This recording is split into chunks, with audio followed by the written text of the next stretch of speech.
Welcome. Hey, welcome to another edition of Getting to the Other Side. And this is where we're helping couples to navigate through the road of recovery. The program is designed to help those who are struggling with sexual addiction, as well as their partners who are dealing with the betrayal, to navigate that road of recovery and bring them to a place that offers healing, forgiveness, and a hope for a new beginning. So as you know, sexual addiction, it creates a very vicious and destructive cycle that keeps couples feeling defeated and disappointed.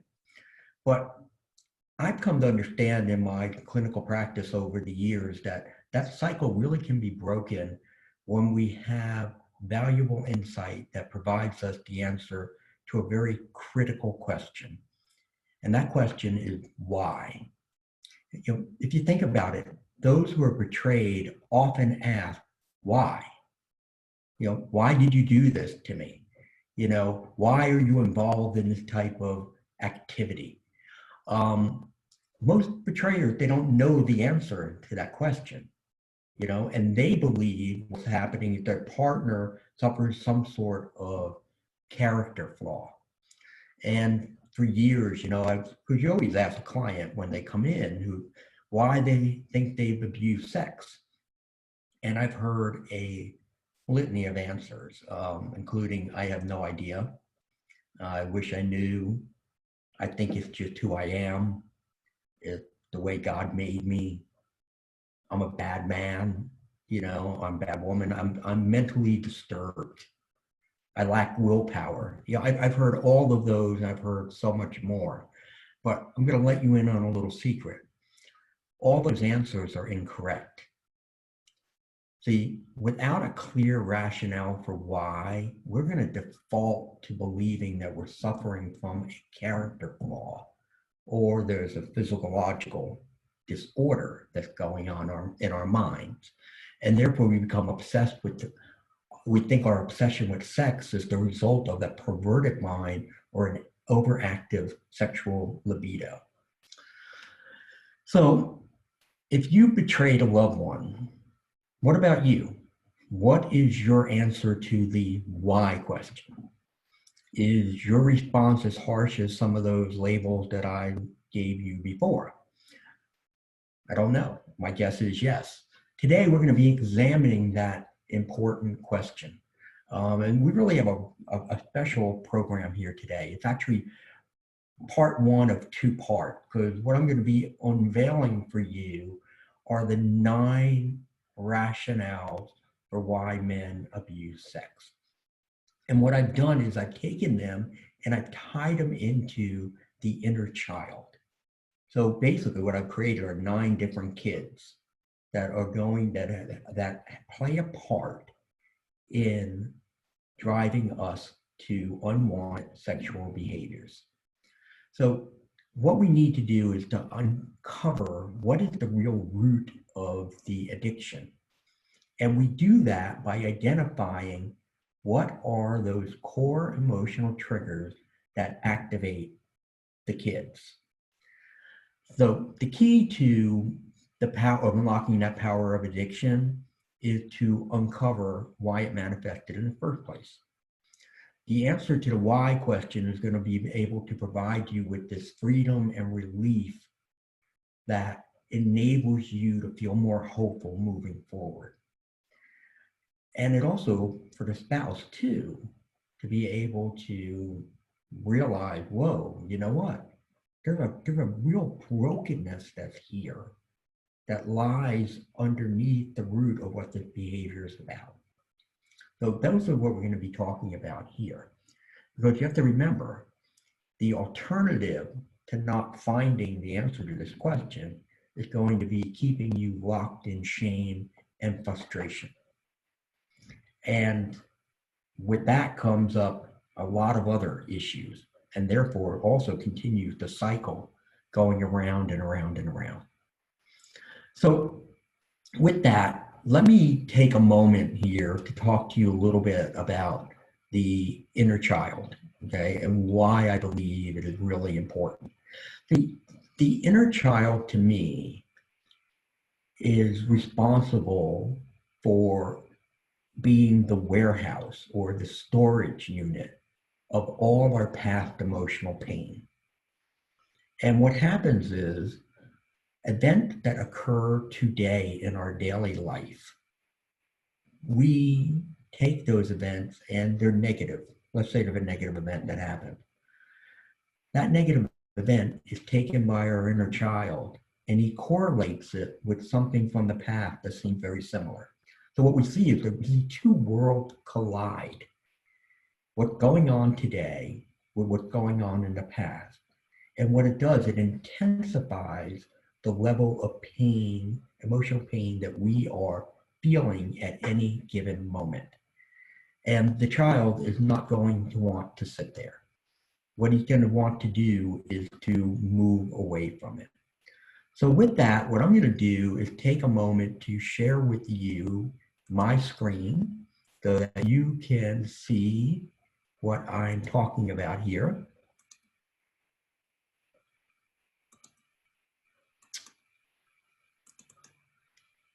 And let's see, we will go to slideshow. Okay, so the inner child, I mean, really, I guess first and foremost, you have to understand, the idea of the inner child. There's some people who, well, it's been debated for years. There's been a lot of different studies and such that have come out with the idea that the inner child definitely is something that exists within us. I believe it. I mean, I believe there's a little Eddie within me. I know because I see him act out quite often. But the problem is for most people, especially those who are dealing with a sexual addiction, they're not aware that their inner child exists. And for me, that's where we're going to begin. It becomes, who is this child?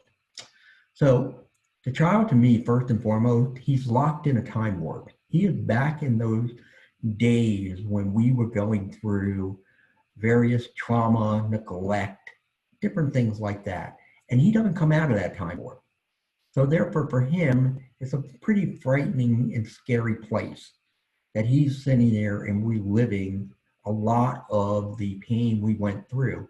Pain, for the most part, that we have repressed, which basically means we don't recall. It is buried in our subconscious, and it is not readily available for us.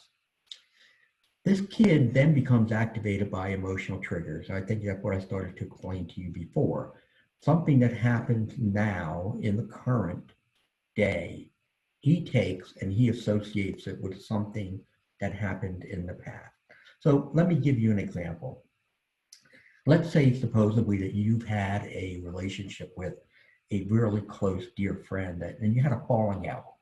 And then finally you guys decided, hey, you know what? This is stupid. We really need to try to rework this relationship. And let's see if we can try to see if we can get it back on track. So you plan a lunch where we're going to start to renew. And just about 20 minutes before you're supposed to go to lunch, the friend calls and says, hey, you know what? Something come up. I can't do it. I have to get back to you, and hangs up. Well, that's going to leave you with a lot of different emotions. Mostly, the emotions of, ooh, okay, that's disappointing. I was really hoping that was going to happen. You're probably also going to think a little bit about, wow, I wonder, are they still, maybe they've changed their mind? I don't know. But, well, whatever. Your inner child, on the other hand, has taken this and he said, or she said, rejection. I sense rejection. Oh, that reminds me of the time we went to Michelle's house. And we knocked on Michelle's door because we were about 10 years old and we wanted to go and hang out and play. And Michelle answers the door. And we noticed that there's 3 of our friends back there in our house. And we're like, what are you guys doing? And Michelle goes, oh, we're just hanging out. Like, oh, well, can I come in? Nope. My mom said I can't have anybody else. And she slammed the door in your face. And now you're left walking home, feeling humiliated, lonely, rejected. Now that's not what just happened here with this phone call, but the kid has taken it and he had made it feel that way. So now the intensity level is so high that he's going to want to seek one thing and only one thing. And as I said, correlate the event. And that is, he wants comfort. He only wants comfort. And how did he get comfort? Well, somewhere along the line, when it comes to sexual addiction, he has understood that, oh, sex really serves as a great distraction. It is a great way to get relief from the emotional distress that I'm feeling. So therefore, the comfort comes out of sexual activity. The thing about the little kid that's within us is they're not going away. They're there. And we're going to need to continue to go back as we learn about the children, and we learn about what activates them and what causes them to want to seek comfort, that we're going to continue to do what we need to be able to keep them from having their tantrums. So with that, let me introduce you. We have 9 different types of inner child that impact sexual addiction. And today, for this show, we're just going to walk through several, and then in the next show, we'll walk through the rest. So we begin with the bored child. The bored child is very low-key, quiet existence they grew up in as children and teenagers. There could have been many people in the house itself, but it was not an environment that allowed a lot of engaging. So therefore, a very quiet environment. They often felt very isolated. They felt alone.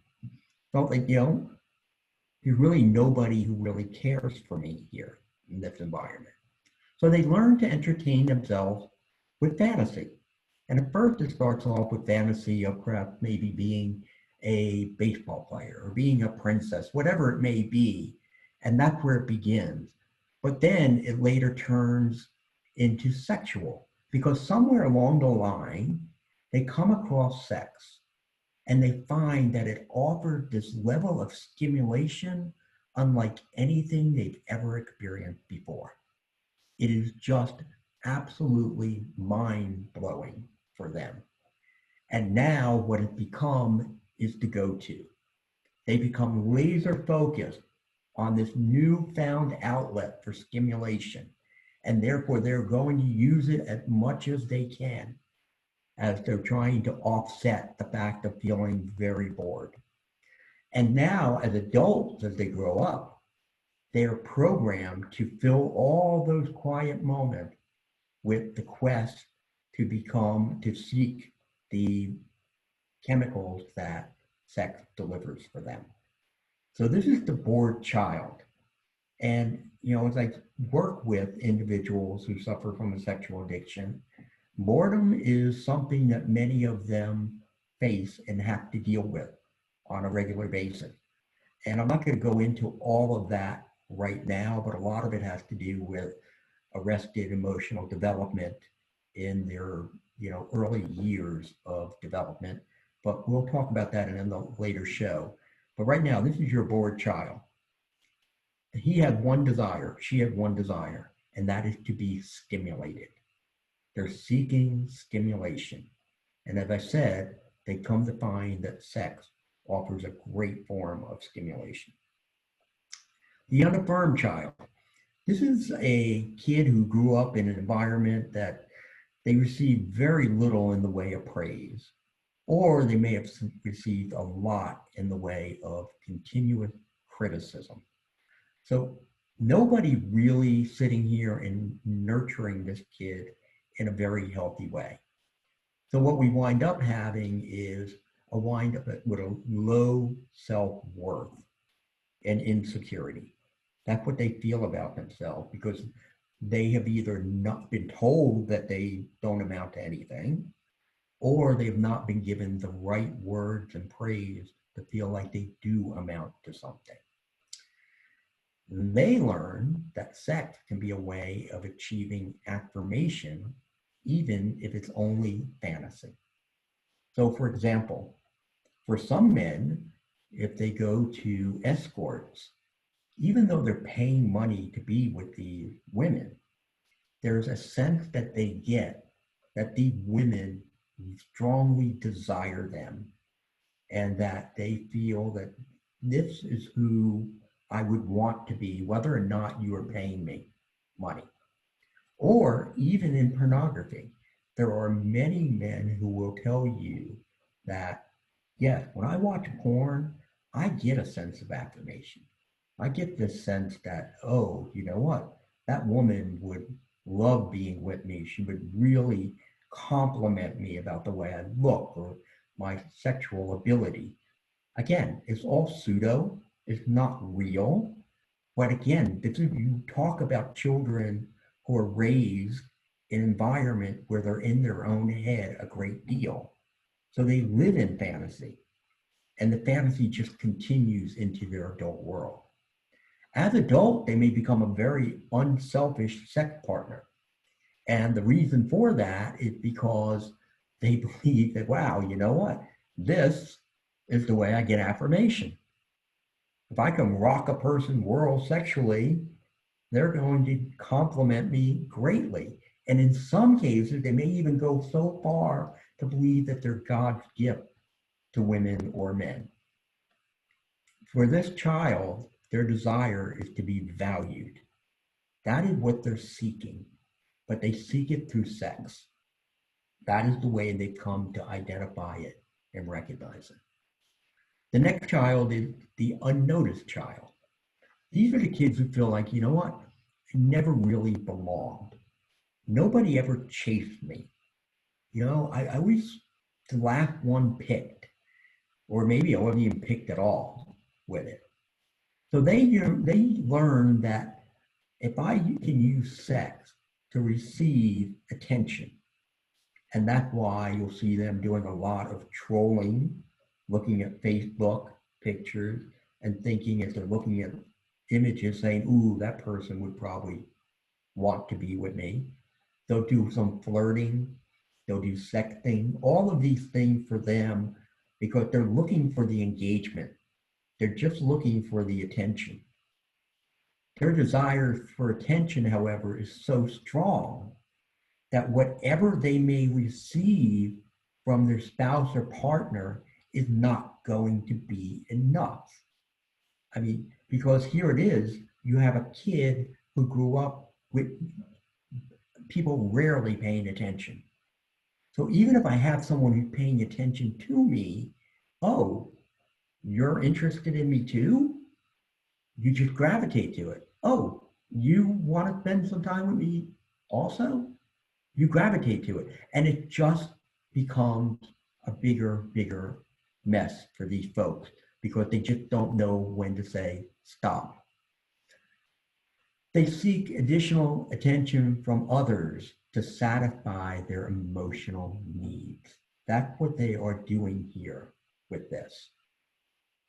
And even if they're not seeking attention, let's say that they're feeling very comfortable with what they're getting right now in their current relationship, if someone expresses attention, someone starts to show attention to them, they may find it very difficult to walk away. And for these folks, their desire is, I want to be seen. Because for most of their life growing up, they felt invisible. And that could even happen when they were surrounded by other people. The emotionally voided child. These kids struggle to emotionally connect. They really have a difficult time. They were told that when emotions were not really important or that their emotions are dangerous. If you share your emotions, nobody can validate them. And they may just ridicule you, mock you. So therefore, they learn to just disconnect from people. They maybe find themselves very uncomfortable in a social or family setting. This is the folks who, you know, you got the family around and everybody's there and they're entertaining and they're always up, running, doing something else.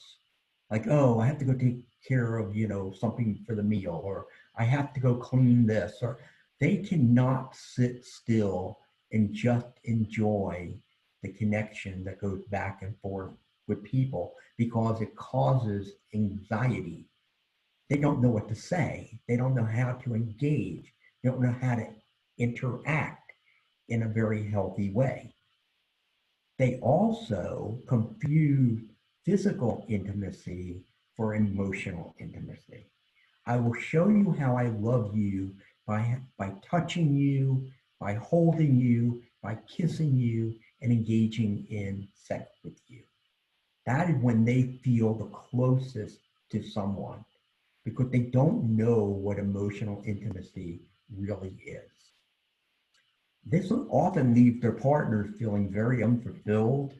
It makes them feel very lonely and used because, and I hear it quite often, it's like, especially from women who have been betrayed, I feel like the only time he comes to me to touch me is he wants sex. And part of that is true. There's another part that he is looking for connection, but he just doesn't know how to connect in a different way, and that's emotional intimacy. What is his desire, however? It is to emotionally connect. Now, I know that sounds kind of ironic based on what I just told you, but that's what they really crave. They just don't know what it is and how to find it. So that right now, those are the kids we're going to share today. There's 5 more that we'll be sharing next time with you. But just to let you know, the book, Going Deeper, Understanding How the Inner Child Impacts Your Sexual Addiction, is now available for pre-order. And you can get it here at this website link. And if you use the promo code pre-order 2019, you can get a 15% discount on it. So again, the book will be available February 13th of next year. I'm not going to sit here and tell you it's the perfect Valentine's Day gift because it's really not. But that's the day is coming out, the day before. So again, you go to the website here and you put in this promo code and you can save 15%. So, Tammy, that's what I got for you this week. I really appreciate it. I was thinking, and there's a lot to that, but I was thinking, so if you've got these inner child types, and probably while they're types, maybe people don't fit in completely into one box. I don't know. Maybe they can be, have a couple different things happening for them.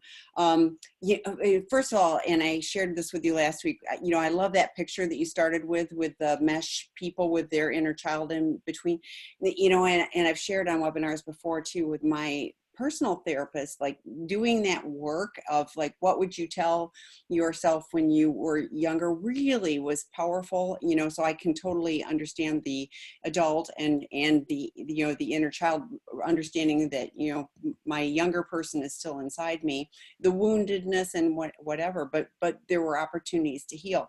And I think, so I think even with like these like if you identify and go, gosh, this really is me, then I just lost you. I've got my screen weird. No, you're there, but I just, yeah, my screen did something funny. So I'm going with it's totally me. But anyway, so what I was thinking though is like, okay, so I learned some tricks to help me support my younger self, my younger wounded self.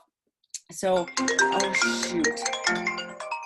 This never doesn't happen. I was little music. I know. It's like, oh, this is my day. So I'm going to breathe through this. It's just not a big deal. So what I noticed though was, for me, there were ways to go back and heal that. So, I'm thinking with all these different types, like you talked about, like the emotionally voided child, and the desire is to connect, but doesn't know how to do it. So I'm thinking there have to be tools and tips that we can learn so that we can move past that and learn to be able to ask for what we need and get what we need in a healthy way. Do you agree? Right. And there's a whole program I have. I call it the Inner Child Recovery Process. And just to answer your other thought that you had before, it's very rare that a person just has one child type. Oh, interesting. Okay. They're usually going to have anywhere from 3 to 5. And because, again, most of the time we've lived through various different traumas in our life, not just one type of trauma. So therefore, with that, then what we're doing, we're identifying what are the core emotional triggers for each of those kids. People then, they memorize those. So now when an event happens, they can say, ooh, you know what, that could be something that would trigger my child. And then be able to go there. The key to everything here, when you come to what is the way to heal, it's first and foremost learning to sit with pain. We have a very difficult time learning to sit with pain. But first, I need to understand what are those pain points in my life. As I said to you before, and I'm sure you're aware of this too, there are many things that we struggle with that we have repressed. We're not aware of those. And that's why sometimes you may be watching a movie and something happens, and all of a sudden it's like you feeling choked up, you lose your breath, or maybe a tear runs down your face. You're sitting there saying, what is this about? I have no idea. But what you've done is you touch one of those nerve endings, the raw nerves. So therefore, a big part of the inner child recovery process is learning how to sit with that emotional pain. And then we come out of it and we use what I call wise mind. That is where I now say, okay, now let me rationalize it. Okay, that's what it felt like when I was back then. But what's really going on now? And there I can help to comfort the child. I can help to nurture him. And that's a great thing about this program is that, because let's face it, people who go through sexual addiction, for the most part, they're not great nurturers. And they don't really understand that aspect of it. This gives them an opportunity to nurture. That's why I externalized the addiction with the inner child. That was the whole point of using him, to give us an opportunity to nurture. Yeah, and honestly, that's what my therapist did, was like go back and, what would you say to her to support her? And so yeah, it was nurturing. But you started off with, that we connect, and you just kind of said it there too, was, we connect what's happening now to something in our past. Yeah. And what I hear you saying, is if we've got 3 to 5 of these, oh my goodness, it will take work to kind of decipher the code of like, well, that's hitting this component of my inner child, that's hitting this one. Because for me, when I'm feeling, and and it's automatically connecting to that, like, the logic is gone and I'm just feeling and I'm reacting or whatever. So I think hugely important to learn all of this and to start identifying that. But I can also appreciate that it would be a process. This wouldn't be something that you go, well, I'm this and this and good. No, So it is a process. And yeah. what the whole key is, I want people to stay one step ahead of their addiction. See, I'm aware now of what sets it off. I know, again, we'll go back to the why question. Why does this exist? And it exists because A, B, and C happened when I was younger that I was not aware of. And I came up with a solution to not feel any of these things when I am triggered today with similar circumstances. And that solution is sex. Because it has a great adrenaline rush, and two, it's a wonderful distraction from whatever it is I may be feeling that I'm not fully cognitive of. Mindfulness is so important in this approach because people have to be aware of what's going on. It goes back to another problem that we have when we're dealing with people who have sex addictions. They're not very mindful. And what they do, they got their head down and they're running through life. Part of this is teaching them how to have their head up and being very observant of recognizing what are the wants and needs and desires of others. What does life, what is going on around me versus just what's happening in my head? It's interesting. I had a client come in, I think it was just last week or the week before. And he said to me, I've been working with him for about almost a year now. And he said, wow, he goes, the colors of the leaves outside are so vibrant, so much more alive than ever before. I think I maybe even shared this on the last show. And I was like, really? He goes, oh yes. He goes, it's just amazing. I'm like, actually, they're about the same as they were last year. I go, you're just noticing them now.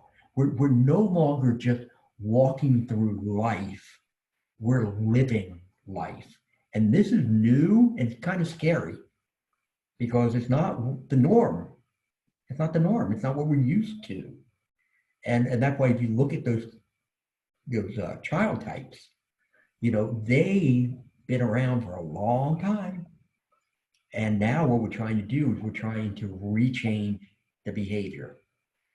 But the hurt never fully goes away. That's why I said the kid's never gone. It never fully goes away. The intensity of that hurt can diminish dramatically because we desensitize ourselves to the pain. But yet, there'll still be that little bit of a, pain that we feel. Now, add that to other things that could be going on in our world, the fact that we're feeling very drained, and that little pain could turn into something even bigger if we're not cautious. Yeah. So, I hear you saying about the head down. I also heard you mention the self-absorbed focus, because an addict is, we get this all the time.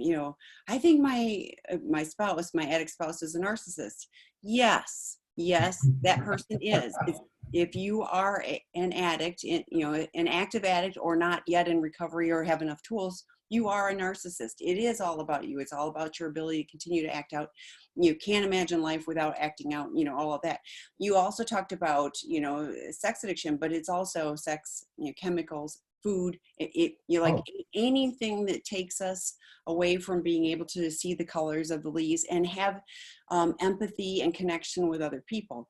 Dr. Rob and I have talked often about how, our Seeking Integrity Los Angeles program is a program for men with sex addiction, intimacy disorders, or co-occurring sex addiction and chemical dependency.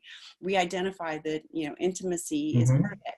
And, I really think, and Dr. Rob and I had discussions about this, that, all addiction is about an intimacy disorder. You can't be healthily connected to other people if you're so focused on, I need to act out, I need to act out.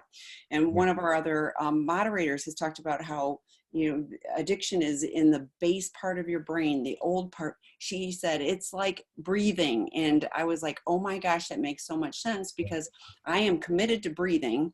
So, if I'm as committed to my addiction as I am committed to breathing, that's tough to break. For me now, I'm as committed to recovery as I am to breathing. I mean, that I've shifted that, but I learned tools to be able to do that.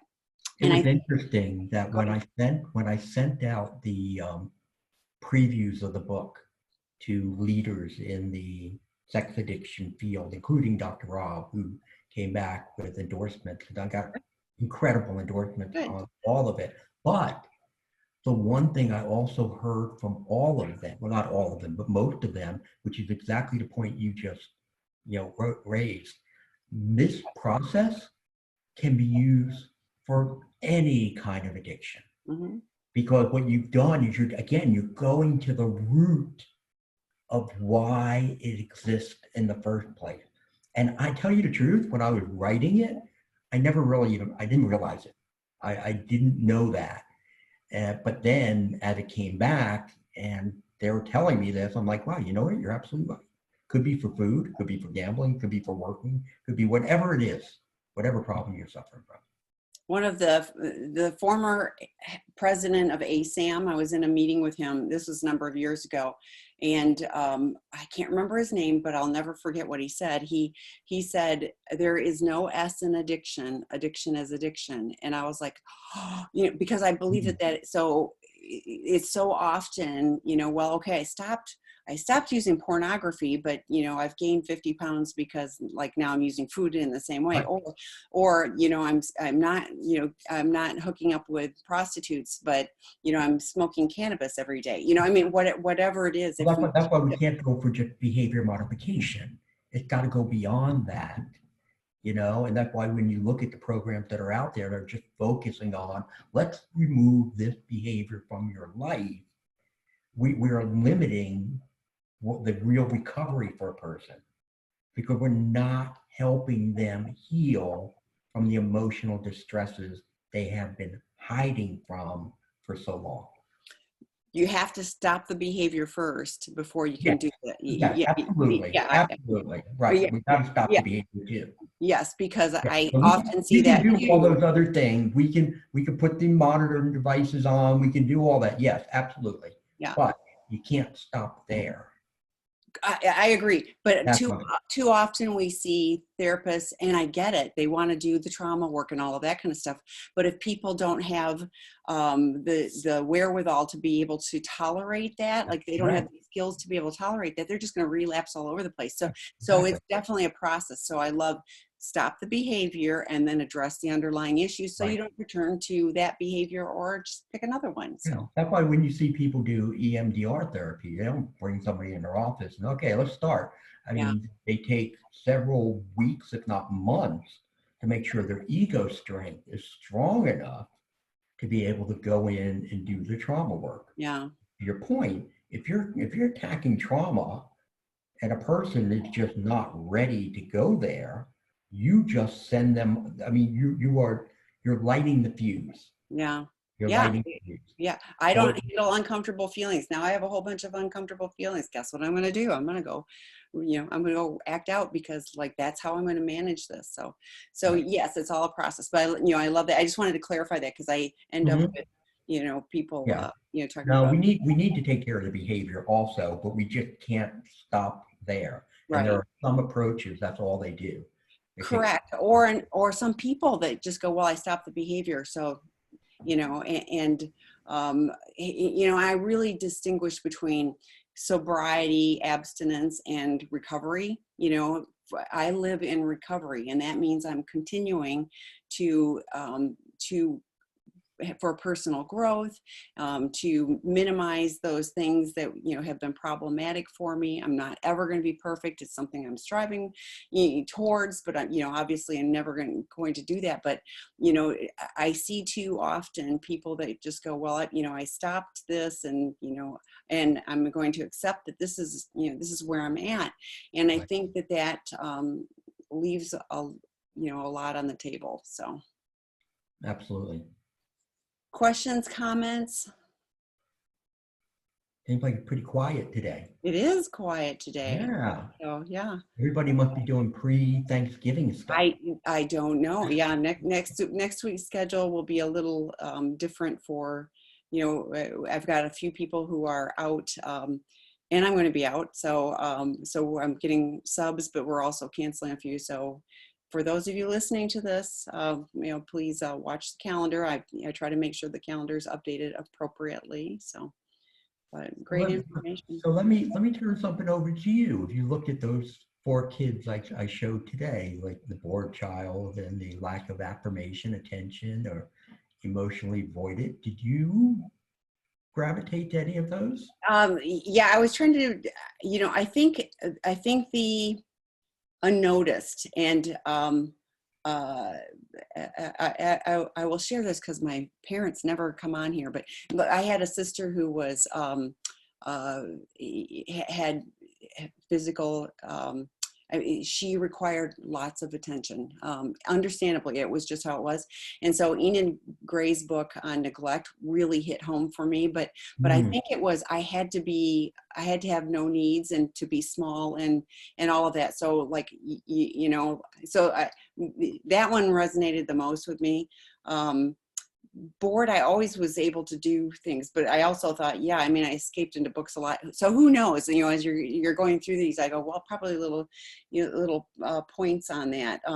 You know, I don't think I was emotionally voided, because I really think, you know, I've always been pretty in touch with emotions and things like that. I'm Okay. fascinated to see what the rest of the list looks like too. But yeah, it was the unnoticed that I kind of went, you know, you know, was always picked last for, you know, unless it was academic. I actually got picked, you know, fairly soon for that. But otherwise, you know, anything athletic, it was like got picked last and all that kind of stuff. So I think there was a lot of that, you know, you know, to not having needs or being needful, that wouldn't have, there wasn't space for it. That's all. I mean, there Right. wasn't space. So it was no, my parents are awesome. I love them. But, you know, it was Hmm. just the circumstances, you know, and stuff happens like that. And, you know, so her book was, I mean, like hit me between the eyes, you know, Right. with, you know, because like if you'd said, you know, were you neglected? I would have said no. You know, I always had food. I always, you know,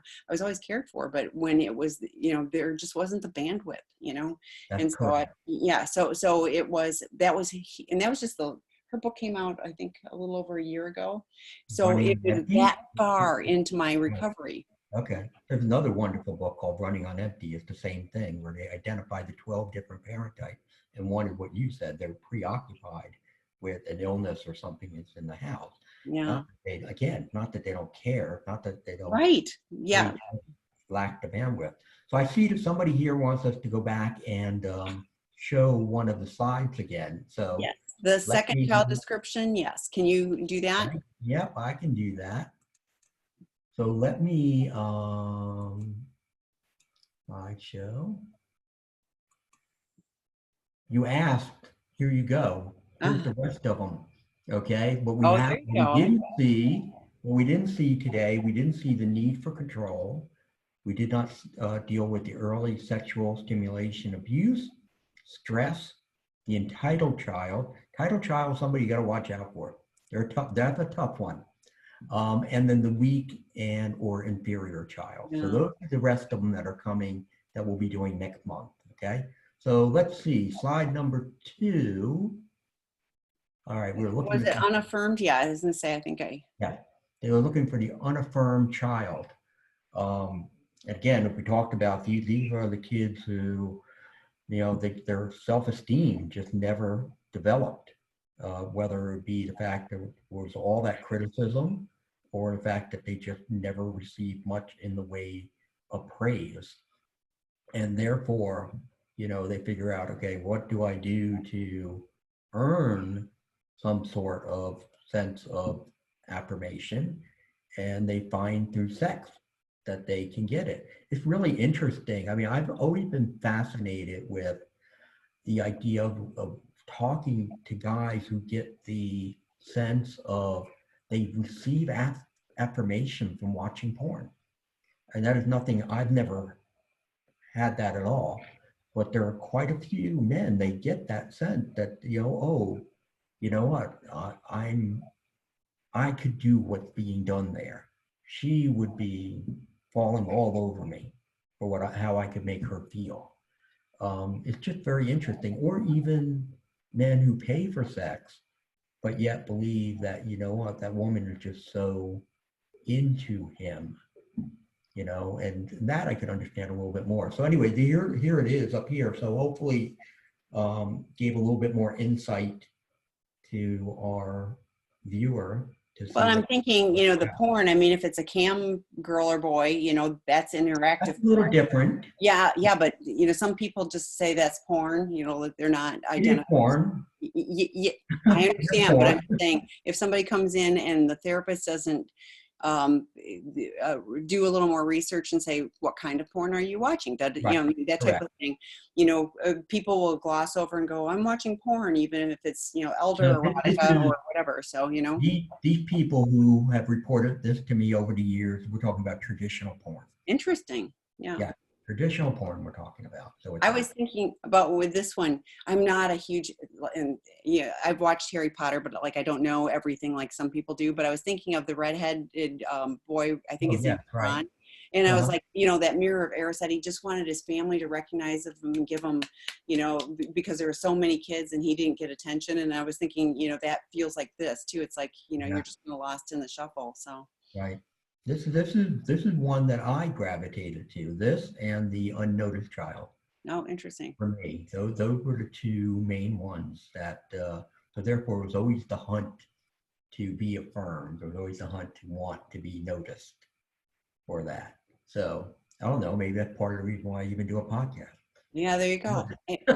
But the interesting thing for me is like I don't like I'm fine being the sidekick with Dr. Rob. I'm totally fine with being I don't want in fact the he had his in the rooms group the other night, and he was running late, and I'm freaking out because I was like, I don't want please hurry up, so.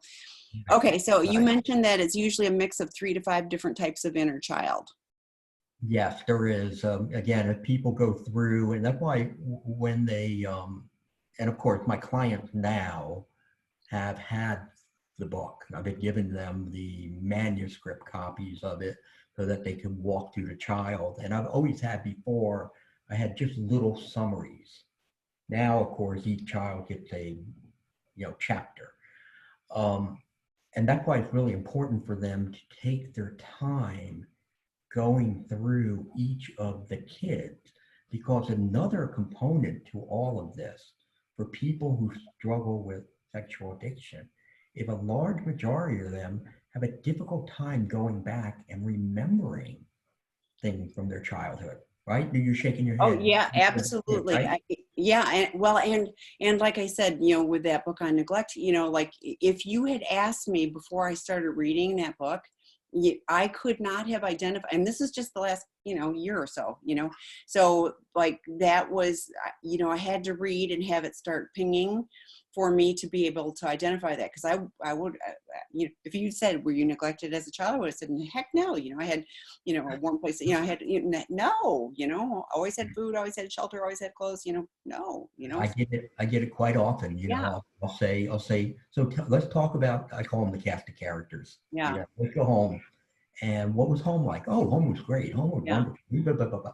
And then what you find in many cases is that, yeah, a lot of stuff might have been going on. They may be doing things, but they're not interacting. They're not bonding in a way that's needed. It's like, oh yeah, we sat around, we had dinner every night at 5 o'clock. Oh, okay, well that's good. It's healthy to do that. Yeah. And I remember we used to watch the Andy Griffin show. Like, all right, well, maybe that's not really the best thing to be doing when you're having dinner together. When is somebody debriefing? Oh, we never did that. We didn't do those kind of things. So it really, as people go through and they start to have an awakening, and they're like, oh my gosh, you know what? My childhood wasn't really everything I thought it was to be. Now, again, we're not looking to blame parents for this, right, right. right? Not vilifying No, no, no. anything. Goes back to what you said before.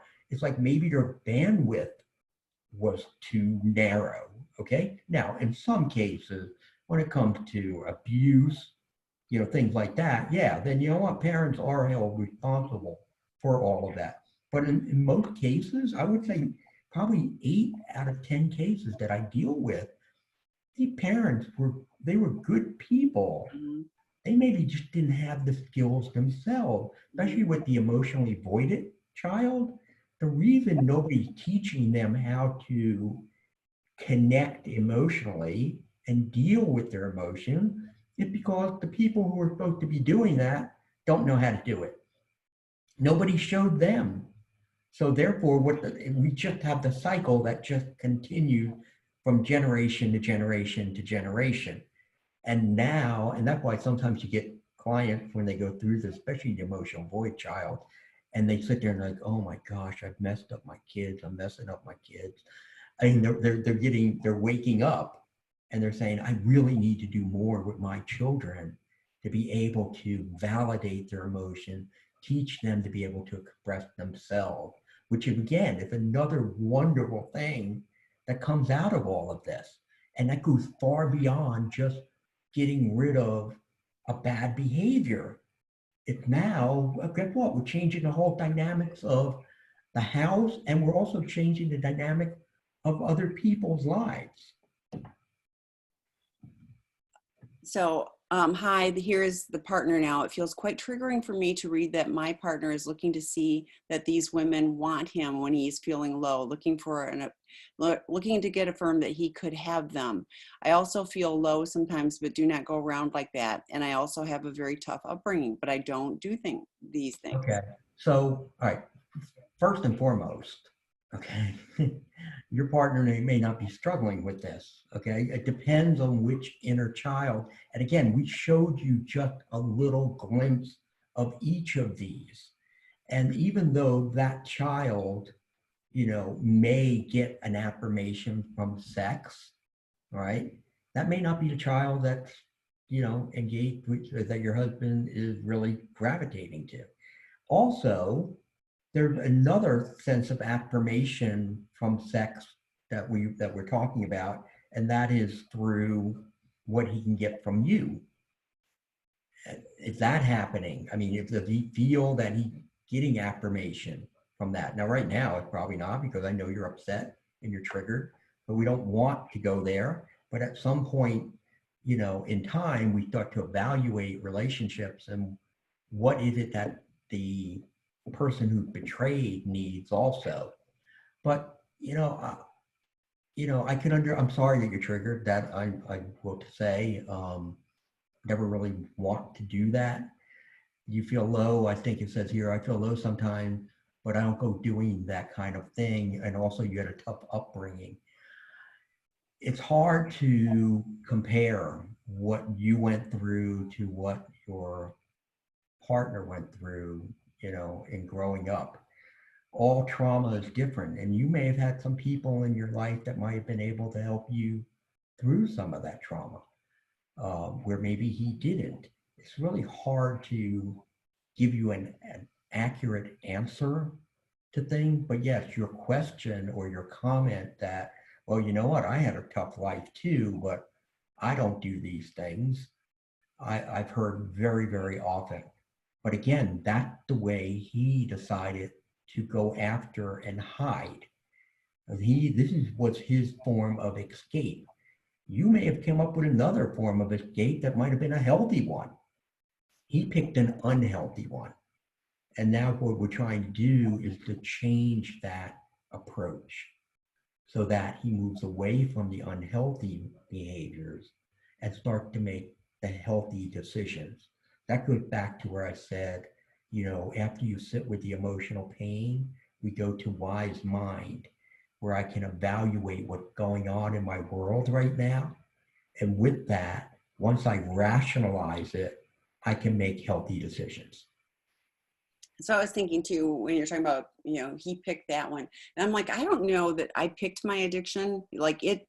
Well, I'll change the word. He gravitated toward that. Yeah. I was going to say not so much picked. Right. It was like, when I started, I was like, oh, this is wonderful, because it took me away from, the conflict and pain and what, it's like the escape. It gave me the escape I was looking for. So, not giving any addict a pass that, the inner child doesn't go, well, I get to, stay in this. This is like, it's a helpful tool to go, gosh, that feels like me, and I need to address these things. And like you said, I'm going to use my executive brain and start looking at this in a different way, so that when those feelings come up and I feel triggered about something, I can go, yeah, no, that's not my reality right now. I can feel that that's, my old little girl going, whatever. And I can address that, support her, and go, but today, here's what we're looking at, so it, it helps, it gives us tools. I say recovery is about tools, and we in addiction don't have any, or have very few, or they're broken. And so it's about getting tools, and it takes time. It's not something that like, well, now I've got recovery and I'm 30 days in recovery, and so like I've got this. No, it's it's a journey, and it gets better and easier, but that can also be deceiving. So it's like, I don't ever want to be stagnant. You know, like my sister isn't an addict, you know, like what, you know, we grew up in the same house. We're 2 years apart. You know, I don't know why me and why not her. I don't know, but Mhm. we don't, we, Right. there's a lot of things that we, you know, we share, and there's a lot of things that we just don't. So, Mhm. Right. But again, it also becomes, you guys didn't walk down the same pathway every single day, every correct. single step. There were Correct. things, right, things that influenced you, things that hurt you that didn't her, and vice versa. Right. But None of even us are the same. we've both identified that there were some key things where, you know, like we both got physically hurt, and we knew that we couldn't tell our parents because like there just wasn't bandwidth, like I No, was saying, you right. know, so we both had I was like, oh wow, you too. But she, you know, so yes, she found other ways you know, to probably get support. You know, she had a really close group of friends, and I have a feeling Mhm. that was, you know, part of, you know, what was healthy for her. I don't know, you know, and Right. probably there's something biologically in me that's a little different, and you know, I have no idea on that, so my point is, it's not a pass for him, and you know, there's other things, so stay tuned to part 2 to see, Yes. you know, what all of the different components are.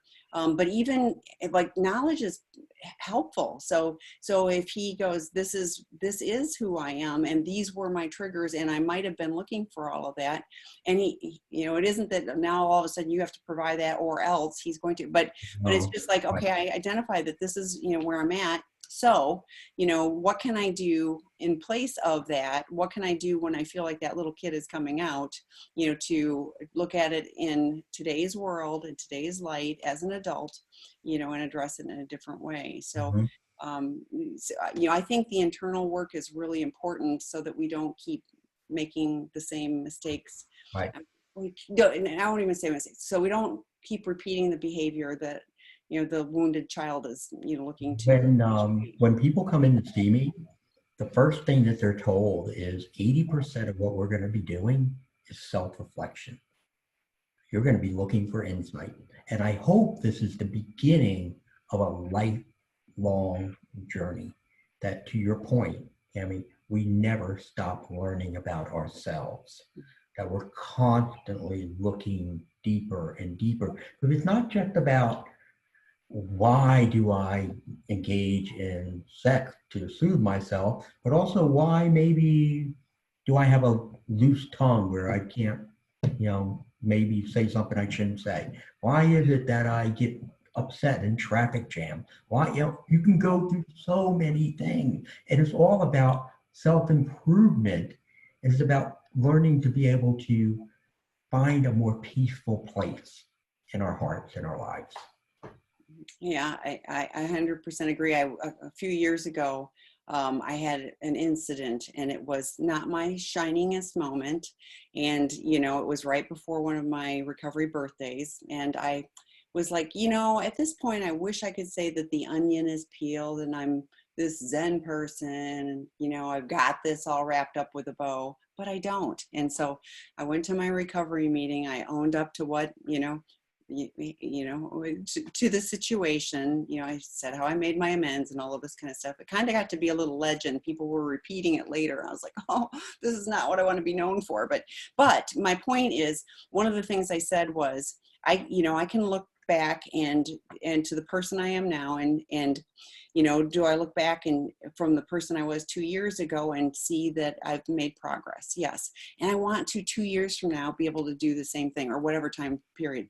And so I'm willing to do the journey. I'm willing to keep, you know, doing the self-reflection and self-improvement, you know, in partnership with other people. You know, I'm no good at improving if I'm isolated by myself. I need to be in connection, Yeah. healthy connection with other And that's people. why it's the same thing with this program here. This is not something that gets done in a period of weeks. Right. This is months, years that we are going through and doing the hard work of drilling down. And it's only through that we really come up with the right answers. Because see, that's the important thing. We've got to come up with the right answers not just off the top of my head, oh, I think it's this, I think it's that. We got to go back in then and evaluate and make sure what we landed on is definitely accurate. Well, and I want to encourage you, because if people go, oh, years of hard work, No, what you actually, and I would, it's freedom too. it's You know, freedom. like if every component that I've learned and engaged with, you know, it's freedom. I am not chained to acting like, you know, like I know who she, like as soon as you start talking about this, I've got the visual of, you know, and I've got the visual, and you know, I can see myself coming alongside her, supporting her, and going, it's going to be okay. Hugely freeing for me. I don't have, you know, any of the negative baggage that came along with her. If that stuff starts coming up, like you said, might be triggered about it, but it like immediately goes to that visual of how I support through that. And I'm not in the, you know, the whole thing of being, you know, the young child. So it's freeing. It's worth doing the work. And it isn't every waking hour I'm, you know, I'm going to No. work hard on myself. It's like, these opportunities present themselves, and you know, I'm continuing to engage in them, so they're opportunities. So we're out of time, Eddie. Thank you so Yeah. much, and thank you to our participants for joining us. And if you're joining us on the YouTube for the previously recorded, we hope that you'll come join us in future editions. Will be uploaded on sexandrelationshiphealing.com. We have under resources, you'll see previously recorded. It may go up today, but by the latest tomorrow, but the recording comes through later today, and then we'll post it. So feel free to share with others. That would be great. And join us again next month. Okay. Bye-bye. Thank you. Bye.